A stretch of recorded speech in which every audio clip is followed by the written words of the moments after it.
ভারত আমাদের বন্ধু দেশ বলে বারবার আমরা শুনে এসেছি, কিন্তু বন্ধু কখনো বন্ধুকে চোখ রাঙাতে পারে না, বন্ধু কখনো বন্ধুকে দাসত্বের শৃঙ্খলে আবদ্ধ করতে পারে না।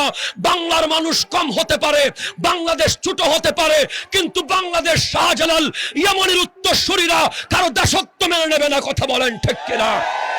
সেটা ভারত হোক, সেটা আমেরিকা হোক, সেটা বিশ্বের যে কোনো দেশ হোক, এ দেশের দিকে চোখ রাঙালে আমরা মাঠে থাকব। আবার যদি কেউ গর্গবিন্দ হয়ে আসতে চায়, আমরা শাহজালাল হয়ে মাঠে নামতে প্রস্তুত থাকব। কেউ যদি ইয়াজিদ হয়ে আসতে চায়, আমরা হোসেন হয়ে মাঠে নামব। কেউ যদি ফেরাউন হয়ে আসতে চায়, আমরা মূসা আলাইহিস সালামের উত্তরসূরি হয়ে ময়দানে নামতে প্রস্তুত থাকব। আজ ঢাকা প্রেস ক্লাবের, জাতীয় প্রেস ক্লাবের সামনে আমরা এই বাংলাদেশের পক্ষে আজ দাঁড়িয়েছি। আমার দেশ ছোট হতে পারে, তবে আমার বাংলাদেশ এই দেশের সার্বভৌমত্ব রক্ষা, এই দেশের সমস্ত সম্পদ জানমাল রক্ষা, এদেশের প্রত্যেকটা মানুষের নিরাপত্তার ব্যাপারে আমরা হেলে সুন্নাত ওয়াল জামাত সব সময় সোচ্চার ছিলাম, ঐক্যবদ্ধ ছিলাম।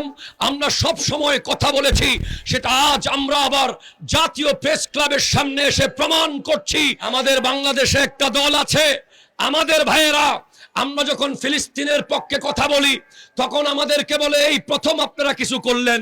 আমরা যখন ইমানুয়েল ম্যাক্রনের বিরুদ্ধে কথা বলেছি বাইতুল মুকাররমে দাঁড়িয়ে, আমাদেরকে বলে এই প্রথম আপনারা কিছু করলেন।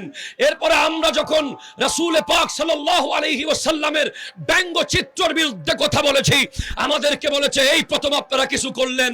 এরপর আমরা যখন নাস্তিক ব্লগারদের বিরুদ্ধে কথা বলেছি, আমাদেরকে বলা হয়েছে এই প্রথম আপনারা কিছু করলেন। হয়তো আজকেও বলবেন এই প্রথম আপনারা কিছু করলেন, কারণ আমরা কোনো মিডিয়াকে দেখানোর জন্য কিছু করি না, আমরা কোনো বাবা পাওয়ার জন্য, আমরা মসনদের আশায় কিছু করি না। আমরা যা করি আল্লাহ এবং রাসূলের জন্য করি। ঠিক কিনা কথা বলেন? আজ আমরা কোনো রাজনৈতিক দলকে, কোনো দল, কোনো মত, কাউকে আমরা ইন্ডিকেট করি নাই। আমরা আজ এসেছি সার্বভৌমত্ব রক্ষা সুন্নি উলামা পরিষদ। এখানে সর্বদল মত নির্বিশেষে যারা হাজির হয়েছেন সবাইকে মোবারকবাদ জানাচ্ছি, আমার মিডিয়ার ভাইদেরকে মোবারকবাদ জানাচ্ছি। অনেক দিন যারা বলেছে এই প্রথম, তাদেরকে বলবেন এটা প্রথম নয়। আহলে সুন্নাত ওয়াল জামাত মুক্তিযুদ্ধের সময় থেকে এ দেশের প্রতিটা সময়ে বাংলাদেশের পক্ষে ছিল। ঠিক কিনা কথা বলেন? আপনারা আল্লাহর দরবারে প্রশ্নবিদ্ধ হবেন যদি আমাদের এই বিষয়গুলো আপনারা তুলে না ধরেন।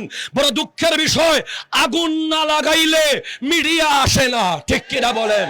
গাড়ি না ভাঙলে মিডিয়া আসে না। ভদ্র কথায় মিডিয়াকে আমরা আনতে পারি না।